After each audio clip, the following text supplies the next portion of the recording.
Welcome to the latest episode of Inside Procurement, the SmartCube's forum for looking at the ideas, trends, and developments that are influencing the leaders and functions that we work with today.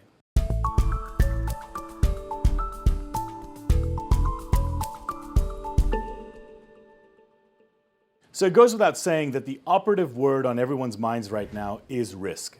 Whether it's COVID-19 or oil prices, supply chain impacts, or financial market concerns, understanding the impact of macro and micro events, assessing their impact, and putting in place the right action plans to mitigate that risk as best as possible is job number one. And while we can all intuitively agree with those goals, the response on the part of many companies is all over the map. I've talked before about the need for a structured and methodical risk measurement and monitoring program. And we see some companies taking proactive steps to try and stay ahead of risk, while others remain reactive in their response and approaches. At this point, you are where you are. So in this video, I plan to dig into the tangible steps that we should all be taking and considering to think about our own situations and ensure that we're being as thoughtful and rigorous as possible in our response to the situation. Note that my goal here is not to talk through a comprehensive risk methodology. That's not my point today. We've done that elsewhere on the SmartCube's content forums, and you've probably considered various ideas and constructs of your own. Instead, what I want to do in this video is identify some of the big-ticket activities that you should be considering across your supply chain and in particular for your targeted categories. Most of these should make good sense, and on a number of them, you'll have already taken steps to put them into action. But hopefully, there'll be a few nuggets in here that make you think that will be helpful as you go forward. So let's get started. Number one, take care of your people. This is one that I'm sure you're all already on top of. After the last few weeks, this should have been priority number one. How do we take care of our people? How do we safeguard them? What travel restrictions do we place both internationally and domestically? What self-quarantine procedures do we implement? How do we handle work from home, voluntary versus mandatory?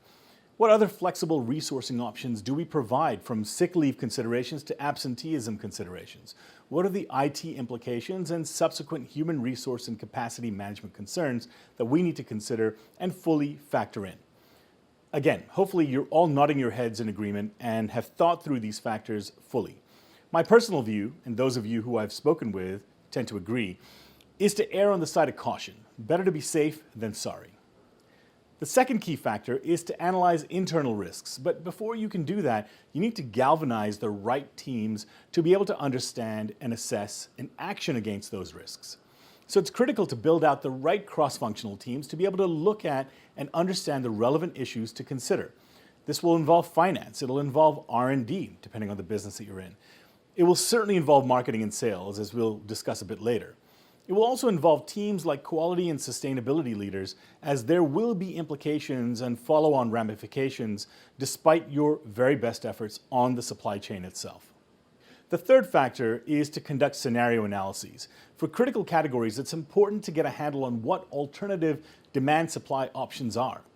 What are the pessimistic versus expected versus optimistic cases for your supply chain, for your procurement function? Depending on what happens with the current situations, both in terms of the pandemic, but also in terms of current and expected economic conditions. Of course, as part of any such assessment, you'll need to score, assign probabilities and weights, and adjust your thinking and actions accordingly, but it's important to get going on this. Number four, talk to customers. This one doesn't tend to be the first thing folks think about when it comes to procurement, but understanding the demand side implications for your business is going to be essential. How will demand patterns be disrupted? Will there be specific products in your portfolio that will be more directly or severely impacted? Will this result in demand cutbacks or surges? Where will you source supply from? Can you cut back supply needs for others? How will buying patterns change? Will there be channel shifts from offline to online? How does that play out in terms of critical suppliers and critical buys and requirements in the near to medium term? Maintaining a dialogue with customers to understand their needs and issues and where all of this plays through for your team will be absolutely essential. Number five, develop plans for strategic categories. Of course, this goes without saying that you'll need to revisit your plans and the related risks around your most critical categories. Make sure that these plans have been reviewed, the pressure points have been tested, the risk points analyzed, and alternative plans have been considered. This could mean enhancing inventory levels and, of course, rethinking inventory buffers based on the scenario planning that we talked about earlier.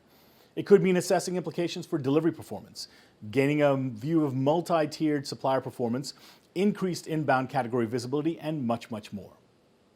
Number 6, examine logistics implications. By the same token, or as part of these plans, we need to assess the logistics implications both inbound and outbound, either to make production or to ensure delivery.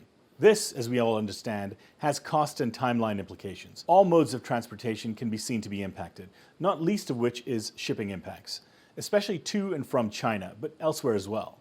Whether these impacts are halts on movements, ramp downs, or the subsequent phased ramp back up, or bypassing some of these options and going to air freight, which presents another level of cost to timeline trade-off.